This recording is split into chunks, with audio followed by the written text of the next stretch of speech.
haven't been able to run for 10 years, probably because I couldn't say no, couldn't set boundaries. I can run now. I have so much energy. I'm cleaning everything. I used to be so depressed. I'm cleaning things. I'm going places. I'm meeting people. I'm having fun.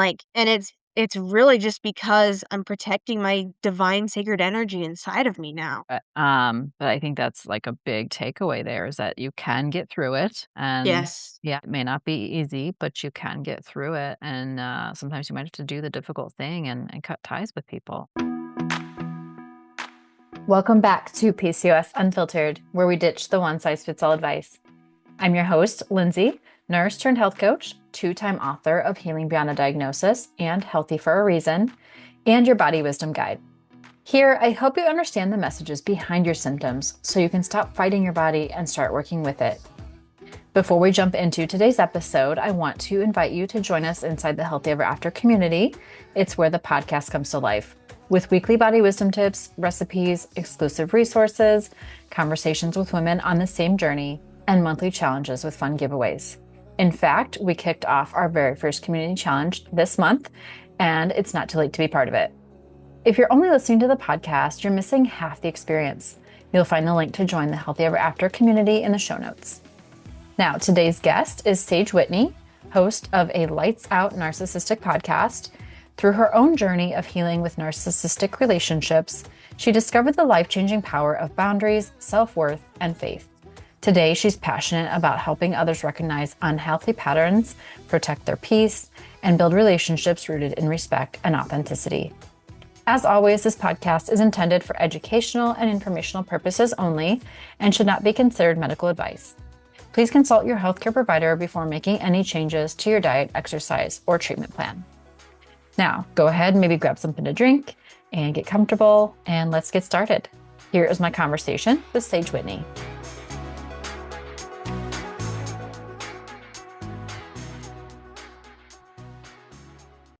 Welcome back to PCOS Unfiltered, and welcome to Sage. High energy for this one, and a different topic. I think a very relevant topic. So let's just start by telling us about you. Why are you here? You have a podcast yourself. So where did that come from? Yeah, that's a great question. So I get a few questions of why is it called a Lights Out Narcissistic podcast? That's the first question I get. So Lights Out is one of my favorite horror movies. And it's about this girl. Her name is Sophie. When she's younger, she is in a mental health psych ward. And this other little girl named Diana attaches onto her. And so then, and I talk about this in my episodes, but there's a time when a doctor separates the two. And he tells Diana, I want you to stay away from Sophie. And Diana says, why? She's my friend. And he says, then why did you hurt her? And she said, because she was getting better. And that part of the movie hit home to me, as does literally the whole movie. So after that, I had seen this movie. I had gotten out of this narcissistic, abusive relationship. It was like 2 a.m. I was thinking about everything. And I thought, why don't I compare my experience with my ex to Diana? And the very sad part is they are a lot alike. Like, this is a demon in a horror movie and a narcissist in real life, and there's so much correlation and so many similarities. So I went on to create a Lights Out Narcissistic podcast. And I do compare myself to Sophie a lot in my podcast, how Sophie, she couldn't say no. She was very mentally ill and sick. And when she was sick, Diana could come in and rule her life. So that's where that podcast name came from. Very interesting. I actually used to be like a big like horror movie person back in the day, but then I don't know. I have not watched a scary horror movie for a while. But that almost sounds a little interesting because I like the psychology, Mhm. behind things. So yeah, I might have to just take a brief peek at that. Um, so yeah, Yeah, it's fun. so tell us a little bit more, about this relationship, and you know, what were even like just some things that you were noticing along the way, and how maybe you were being manipulated, and how that was affecting you and your mental health and your physical health, even. Yeah. So I met her through the healthcare system. I was a activity assistant director at a skilled nursing facility. And for the listeners, that's a place where elderly people, they need assistance. They can go live there and live the rest of their lives there. We also have people recovering from surgery that need physical therapy every day. We have people living there for a few months. We have stroke people that have strokes and need to learn how to even like put on a shirt again and learn how to walk again, stuff like Mhm. that. So that's what a skilled nursing facility is. Sometimes we take recovering addicts, all this stuff.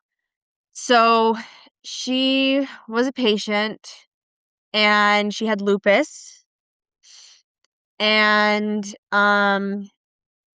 we were friends. We would talk and hang out, and one day, just out of the blue, she just texted me and she was like, "I'm scared and I'm alone. I have 6 months to live. You don't even need to love me. Will you marry me?" And at the headspace I was in at that time, I was heavily in an addiction, and not substances, but something else. And I just was like, wow, this is my only chance at love. This is my only ticket to love. And so I said yes. And what I wanted was to talk to her and tell her, hey, like, I'm interested in this proposal. What I need is for us to be friends and keep it professional until you leave this facility, because she only had lupus. She told me she was dying, she had kidney failure, cancer, all these things. But all she really did have was lupus, and so they were looking to have her leave because she wasn't as sick as she was saying she was, and she was also harassing all the CNAs and male nurses. Mm. So, there was quite a few reasons, but what I wanted really was just to be friends until she left the facility, and then we could start a relationship. That did not happen. She immediately told everybody, and looking back at it now, it felt like a form of blackmail. Just like, if I back out of this now, I am abandoning a dying girl, Mm. which a year later, I figured out she wasn't even dying. But the things we'll do for love, man. The things we'll do for love. Oh my gosh. Crazy. Yeah. Yeah. Yeah. So tell us more, So she ended up getting out of the facility? Yeah, they put me on a paid leave to investigate, and, I was really honest with them. I was like, "This is a weird situation. Tell me what to do. I'm not here to sneak around." So they were like, "Okay, we'll pay you. We need to figure we've had problems with this woman." So, and that was a red flag in itself. Yeah. But we'll, you know, just take some time away, go enjoy a week off, whatever. So I did, and then they fast tracked her out of the facility. Mm. And after they did that, from there, it was me. She would say she hit her head in the shower or she passed out. Um, I had seen her hurt herself, but she would do anything to go back to the ER. And at that time, I really thought she was sick, but looking back at it now, it was just to get opioids. Mm. And there's a lot of problems with the US healthcare medical system because this woman was on Dilaudid. Mm.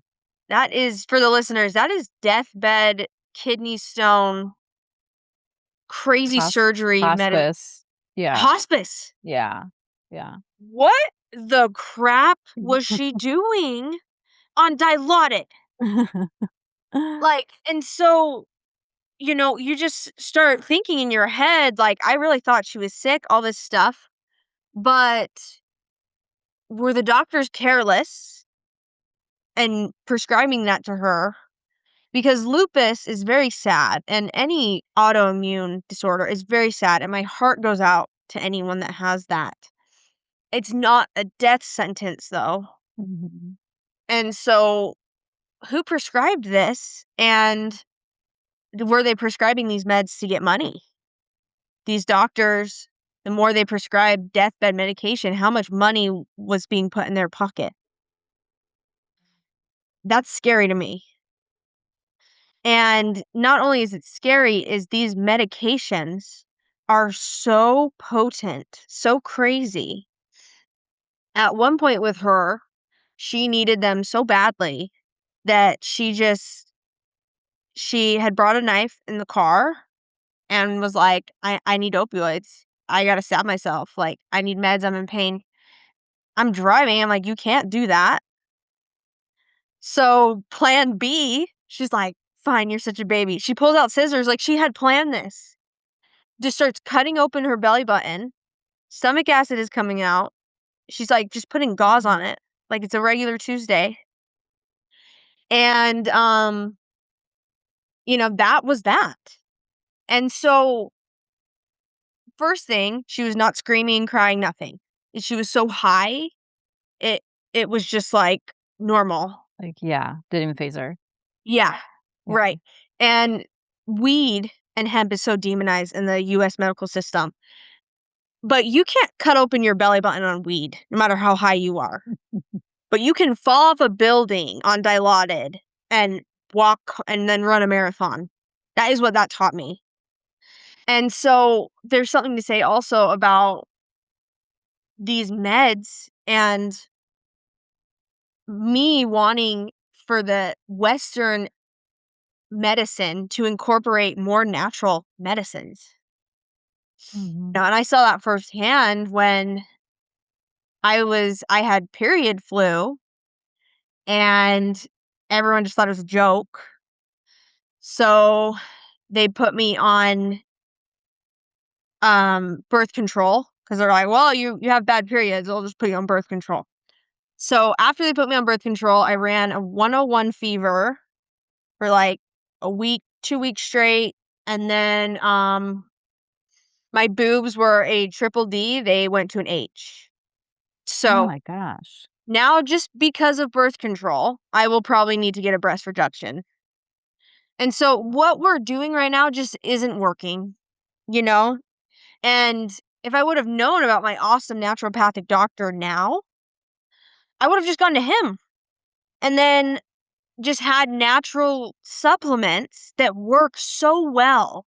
Mhm. And to the listeners, like, I had walking pneumonia a few years ago, and I was like, I could not breathe. My naturopathic doctor put me on all these mushrooms, reishi, like they're all these potent mushrooms, safe, not high mushrooms, and I got better in 2 weeks, which is very rare for walking pneumonia. Normally it takes months and you have a cough. Yeah. 2 weeks gone, no cough. Yeah. So for people that don't believe in naturopathic medicine, maybe if you're struggling with PCOS or any kind of things, maybe it's time to look at a different route. Mhm. Because for me, every time I went to this man with any period symptom, UTI symptom, he would clear it right up with just natural herbal supplements. Yeah. Yeah. And it worked. It Yeah. worked. Yeah. you bring up, great points with the breakdown in the healthcare system, I mean, that's why I'm doing what I'm doing right now, right? And, I was a Yeah. nurse, especially in Yeah. the ER, so I would see this, myself. I would see the controlled substances being prescribed on a regular basis to the same people over and over again. And even we as nurses would try to advocate against that, a lot of the Mhm. times because usually we were the ones that were there all the time and would see these, same people coming in. We would know like they had just gotten a huge prescription for whatever it was. And sometimes the doctors would still just continue to do it because they just didn't want to fight them and they just wanted to, keep them quiet and get a good satisfaction score on the survey, and unfortunately Mm. that's kinda how it is, and I always, like, preface this when I when I talk about this, 'cause I don't want to, demonize the healthcare system fully. There is a time, right, and a time and a place when you do need it, but if it Absolutely. is, general overall wellness care, a lot of the times we're doing a disservice to women, I think especially, like we were kinda talking about, but, yeah, there's definitely there's breakdowns there, right? Like, at what point, throughout that process, did any of the physicians say she needs some serious help? Like, did she end up going back into, even, like, mental health, facility, mental health counselor, anything? Was that advised at any time? No, No. not See, and once. that's unfortunate too, and I would assume because she was probably using the ER a lot of the times instead of, like, a primary care doc. Once a week, yeah. Yeah, She'd have me drive her. yeah, yeah, and that's a lot what I would see, in the ER too, and so, again, not to put it down, but I think it's just you have to be aware of the use, of our traditional healthcare system and Yeah. also being able to advocate for yourself, along with that, and knowing that even if you are doing the traditional route, like, ask the right questions, but then also Yeah. know that you could be doing some more natural things, and that was like yeah, I mean, that was part of my journey, as well, so so Yeah. how were you doing throughout all of that? When she was telling you to go to the ER every week and cutting yourself open, literally, I mean, like, what Yeah. did that do to your mental health, your physical health? You mentioned the period flu, but were things just even popping up that were different or worse for Oh, you yeah, I was physically? sick all the time with her. Yeah. Yeah. Constant UTIs. She told me she was this is so funny. She told me she was asexual, she hates Mm, sex. I never wanna have sex again, Sage. Um, and then I find out because we were only really engaged for, like, 2 weeks to a month. I don't know the exact amount of time, mm, and then we just call it off and we're friends, um, which I'm grateful for. But throughout that time, she's like, "Oh, I hate sex. I never I hate it." And then I find out a year later from a CNA that worked with her. That CNA ended up working with me because I've been a CNA for about 5 years.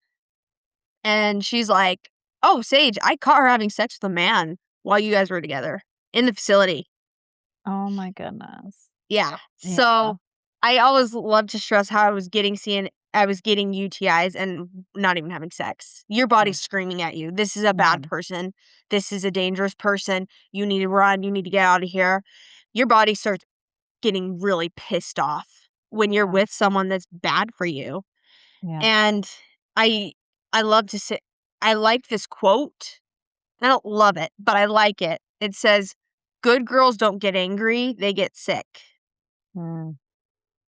And, like, when you're not speaking up for yourself or saying no, and I couldn't say no. I had good girl syndrome, which for the listeners, good girl syndrome is when you can't say no, when you just do whatever authority anyone says, and you're more worried about other people's feelings than your own safety. Yeah. That is what good girl syndrome is. And it kills you. Like it just that is why I got in this situation. I should have said no from the bat. but I felt bad. I wanted to make her feel good. I wanted her to not be alone. But what about me? Mhm. My body was always angry with me. I felt so unsafe with her, but I was like, well, I can't leave a dying girl. And, to the listeners, if someone's bad for you staying is enabling them. Yeah. They're not going to learn. People learn the most when you leave. That's when they Yeah. start to respect you. Abusive people. Now, if you have a good relationship and there's some hiccups and you can talk and communicate and there's respect, that's way different. But if someone is blatantly disrespecting you, taking advantage of you, you try to get them to apologize, they manipulate it. They won't take accountability. Mhm. Get rid of them. Leave. They're not learning anything. You're enabling them and you're hurting their evolutionary process actually of them learning and growing. Yeah. Yeah. It's time to let them go. Yeah. Well, I something that I don't think I've ever really shared on this podcast before, but I mean, I was in an abusive relationship, my ex-husband, Yeah. and yeah, narcissistic, controlling, and it got to a point, like, I mean, I think this podcast, you're sharing your personal story, but I think it's still a lot of people can relate probably in a lot of ways. Like, there's so much that people have been through, right? Um, and it affects so many other things, like you were saying, all that stress increases your cortisol, and even, like with Yeah. the new name change, like we were talking about too, to PMOS, for PCOS, because I think they're starting to discover that stress plays a role in all of that, as in any condition. But looking back, like for me, I had to get out in the middle of the day while he was at work, um, Yeah. because he just wouldn't listen to me. I kept telling him we needed to get help if we were gonna make this work, and he didn't, he was too good for that, of course. And Mhm. I didn't feel safe anymore because while it was more mental and emotional abuse, it was starting to turn physical.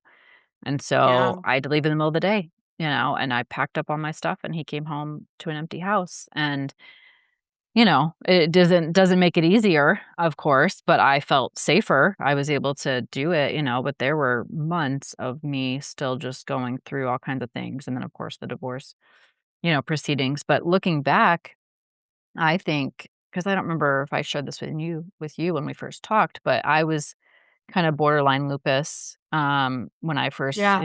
I didn't have full-blown organ disease or anything like that, but I was definitely kind of on the brink headed that way, along with another autoimmune condition. But looking back, I think a lot of it stemmed from that abusive relationship. I think there were so many signs because a lot of it was around eating for him. He didn't want me to gain weight, and I could only eat certain things. If I finished my Oh my plate, oh my gosh. gosh, yeah. What So, the yeah. So not only the emotional side, but, like, just even what we were eating because he wanted to go out to eat a lot and, what I was doing to my body in my 20s when I was with him because I felt like I didn't have any other choice along with just all the stress of it. Yeah, but like I Absolutely. said, looking back, I think that was a big a start of it, and then when I finally left, I think the symptoms were starting to come about, and I ignored them for years until I I couldn't ignore them anymore, but that's another story in itself, of course. Um, so Yeah, that's really hard. yeah. I'm glad you're safe now and you're building yourself back up, and it's Oh, because yeah. after that, you're just in this dark hole. Yeah. You're just Yeah. lost. Yeah. I was lost. Yeah. And you feel so alone. Yeah. What was your, like, rock bottom, what was the low point of all of it? Like, either when you were with her and said, "This has to change," or maybe even after you left her, was there, like what was the lowest point, would you say, for you? Um, Definitely when she took me hostage in the hospital, and people are like, "How does someone take you hostage?"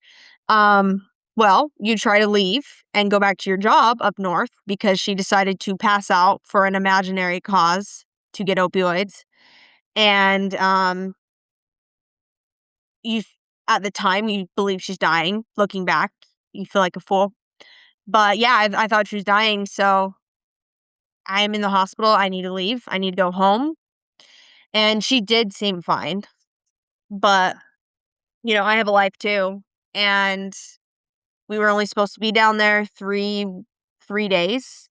And she knew that her body wasn't good. She never took care of herself. Mhm. And so I should have had the right to go home and go back to my job. But she told me, if you leave, Sage, I'm going to die. My blood of my death is going to be on your hands. You're going to have to deal with that the rest of your life. You just left a dying girl in the hospital alone. And so one of my favorite podcasters, her name's Judy Fada. She talks about this stuff. You're free to go wherever you want, but in your mind, you're under lock and key by this person. And that is so Wow. true. That is so powerful. It is. It's Yeah. very powerful, especially if you've been in any type of relationship like that. Yeah. Yeah. Yeah. You're mentally taken hostage. Yeah. Yeah. And Oh that my god. that was the that was the The rock tipping bottom. point. Yeah. Yeah. Yeah. Yeah. It's just So how are you doing crazy. now? How are things going for you now? Wow. Like, I've done so much healing, energetic healing, um, spiritual, praying with God, all kinds of healing. Um, whether people believe this or not, breaking generational curses and cycles and learning how to say no. Um, Whole nother ball game. Learning how to set boundaries, healthy, happy boundaries with everyone around me. Um, and yeah, if something feels wrong, saying no. It's not mean. You're just listening to your body. And a good person, if you say no, they're like, okay, that sounds good. I'll see you another day. A disrespectful person gets mad, Mm, and that's a great sign that that's probably not someone you need super close to you. When my mom asks me if I want to go somewhere and I say no, she says, okay, that's a respectful person, right? yeah. But with my ex, I would say, no, I don't want to take you to the hospital. You clearly are. There was one time she had food poisoning, and well, she said she had food poisoning. She was fine. My nurse friend was with her, took her vitals, everything was fine. If someone's having an allergic reaction, their throat's closing up, they're wheezing, things are puffy face, none of that. She was just standing there. She's like, I need to go to the hospital. Um, anyway, so she ended up like, she was like, I have, I have I'm having an allergic reaction, but the hospital's not gonna believe me, so I need to make it really big so they really believe me. So I'm like, "What are you even talking about?" So she ended up eating this Almond Joy, so she would actually have an allergic reaction, so I'd Oh, actually take her to the hospital, oh my gosh. and then stabs herself with an EpiPen, and then has a seizure in the ER. You're a nurse. If a patient is having a seizure from an EpiPen, was there even an allergic reaction? Or was it just Probably not. I mean, I don't know. Like it would might depend on, did she ever have seizures before? no. Okay. Yeah. I would say probably not. But I don't know, but it could be from possibly from that, from an allergic reaction. Could it have been was the EpiPen expired, Who Yeah. knows, right? It could have been did she take something else that could have interacted? Well, she did Yeah. actually take almonds to actually have an allergic Yeah, but reaction. I'm saying, like, did she have something else in her system that could have interacted? Because sometimes, depending on if they gave her something then when she was in the ER that could have interacted with whatever was in her system, so it could have been a lot of scenarios.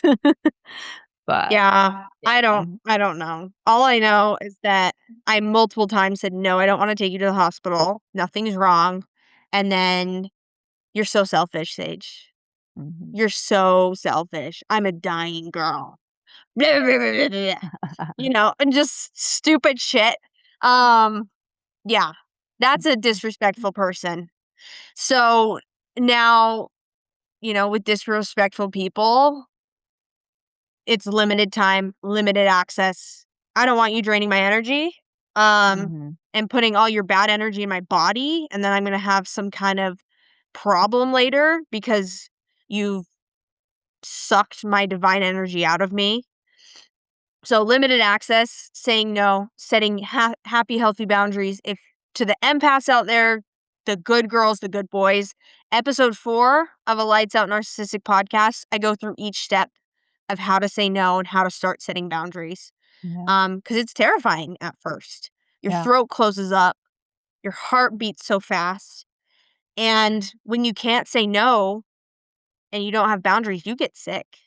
Mhm. And that's what I saw is I got sick a lot, and I sometimes wonder if some of these autoimmune disorders are from that, and it's not your fault because you weren't taught how to say no growing up and set boundaries. Mhm. Yeah. You were taught everyone else's feelings matter more than yours. So then you get in an abusive relationship, and it's horrible, you know? Mhm. And so I tell the listeners, we're not here to shame ourselves. We're here to realize we were groomed from childhood to always think about everyone else's feelings, to never say no. So when the opportunity comes to say no, it's nearly impossible Yeah. because we were groomed to override our system, to think about everyone else, and to be okay with abuse, literally. Mhm. Mhm. Yeah. And so, yeah, now my body is doing great. I haven't been able to run for 10 years, probably because I couldn't say no, couldn't set boundaries. I can run now. I have so much energy. I'm cleaning everything. I used to be so depressed. Yeah. Um, I'm cleaning things, I'm going places, I'm meeting people, I'm having fun, like, and it's really just because I'm protecting my divine sacred energy inside of me now. Mhm. It's Yeah. not being siphoned. Mhm. Yeah, I mean, that's amazing to hear that you've come out probably even better, on the other side of that difficult, relationship. I don't know if difficult would define it, but but Yeah, crazy, but yeah, manic, yeah, but that time, yeah. I think that's a huge takeaway as we like kind of start to wrap up too, is because you really have to protect your energy, and you have to look at the relationships around you, the relationships you're in. It's not gonna be easy. It may not be easy, right? To say no to those people or to leave them, maybe. That might need to be what needs to happen. yeah, But for your own health, your own peace of mind, your own, you know, protection, like, sometimes that does need to happen. Um, and there are resources out there, of course, whether you're, yeah, listening to podcasts, getting professional help in other ways, like, to help you kinda deal with some of that stuff. I think that's super important to mention too, um but I think that's, like, a big takeaway there is that you can get through it, and yes, yeah, it may not be easy, but you can get through it, and, sometimes you might have to do the difficult thing and cut ties with people. Yeah, yeah. yeah, yeah, if it wasn't for her, other people would still be running my own life. So when you can't say no, other people are running your own life. You're Mhm. just doing whatever they want. So, it's Yeah, freedom. yeah. I mean, and I always look at it too, I mentioned my ex-husband because Yeah, I feel like there was still a reason, he was in my life. And so first of all, obviously I learned from that situation. But we moved to Florida together, which was always like a kind of dream goal of mine. I'm from, Indiana, like square state, but yeah, I'm a water bug, I love palm trees, the sun, like all that stuff. Um I wouldn't have done it alone, so maybe that's why he was in my life, to get me to Florida, and then it just opened my eyes more once we had moved because we didn't have our support system anymore either, but, to me, like, also evaluate it and look at what came out of it, for you, your podcast came out of it, yeah, I'm sure there's probably more, too, but there's a reason we even go through some of these things sometimes, I think, as well. yeah. Yeah. Narcissists are here to literally teach us how to have boundaries, Mhm. like traumatize us into having boundaries. Mhm. And we think the lesson and we honor the pain and we release them. Yeah. Yeah. Yeah. Mhm. And thank you for sharing your story with me. I know that's hard to do. So I Mhm. appreciate that. Yeah, thank you. It's been years. It's just not something I necessarily, like, talk about all the time, but I don't really have an issue talking about it now, of course, but again, it's, whether it's your story or mine or anything in between, I think I'm hoping that this episode just kinda opens up people's eyes as to, maybe some things that might be going on in their life that they need to evaluate. Yeah, Yeah. we're blind to a lot of things that are going on until either we realize it or someone else points it out. Yeah, exactly. Because I had been told my whole life, "You're too nice, Sage." And I was like, "I don't even know what that means." And then I realized, oh, what people are saying is you have no backbone. You let everyone steamroll all over you. Mhm. You wait hand and foot to horrible people, and you let them. And that was Mm. true. Yeah. So now, yeah, I respect myself, you know? If Mhm. I don't need to answer people's text messages right away. I don't need to, if something feels iffy and someone just invited me somewhere, give me 10 minutes and I'll see if it's aligned and I'll get back to you if it Yeah. is. Yeah. You know? Mhm. It's respecting your time, energy, peace. You're expensive. And you don't give yourself away to just anyone if you're expensive. They have to earn Mhm. that. Yeah. Yeah. We only get one body and one mind, right? So we Mhm. wanna protect it. Yeah. Yeah. Yeah. And I tell people get angry at all the theft, energetic theft. These people, these narcissists, like my hair was falling out after this. Mhm. My hormones were going crazy, my skin, cystic acne, all this stuff. And it's just a response to stress. Yeah. Yeah. It's your body talking to you, right? Yeah. Oh my Mhm. gosh. You mentioned the hair loss because yeah, I had a bald spot at one point when I was with my husband too. Like that just made me think of that.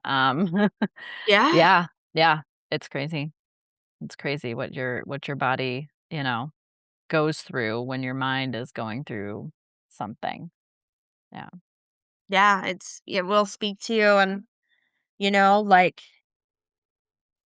with those with like autoimmune disorders and stuff, I wonder if, and this is just my opinion, but I wonder if a part to getting better would be saying no and setting boundaries. Oh, Because yeah.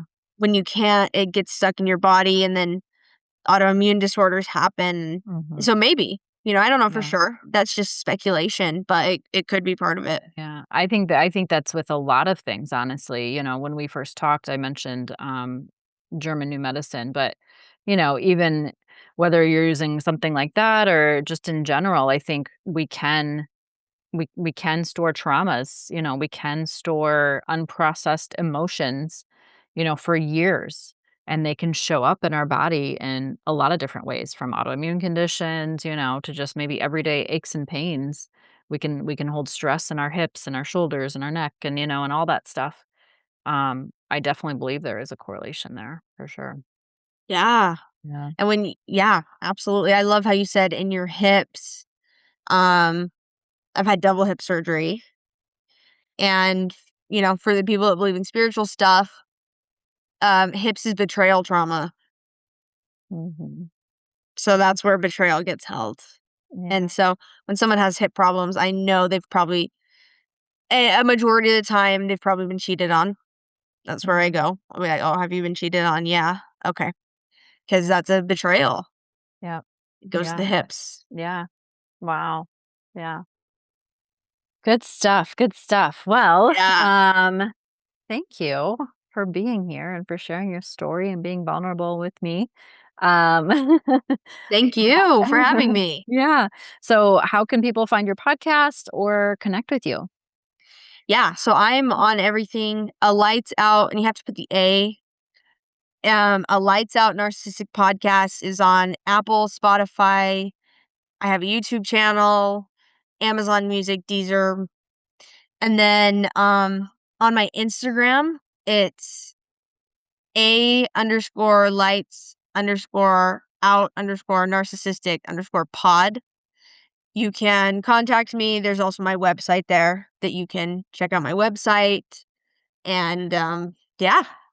Good. I'll put all that in the notes as well, but I still like to ask. That's perfect. Awesome. Well, thank you so much again. And yeah, we'll see everybody next time. A truly raw and unfiltered conversation with Sage. I will be sure to link everything in the show notes if you'd like to connect with her. And if you're enjoying the podcast, come join us inside the Healthy Ever After app. It's where we continue the conversation with community, recipes, resources, and exclusive content. Plus, it is your last chance to get my free summer sanity guide just for joining before the fall edition comes out. The link is in the show notes for you. And if you love this episode, make sure to subscribe, leave a review, and share it with someone who needs to hear it. Because healing doesn't come from doing more. It comes from understanding better. I'm sending you so much love, and I'll see you on the next episode of PCOS Unfiltered. Nourish, heal, thrive.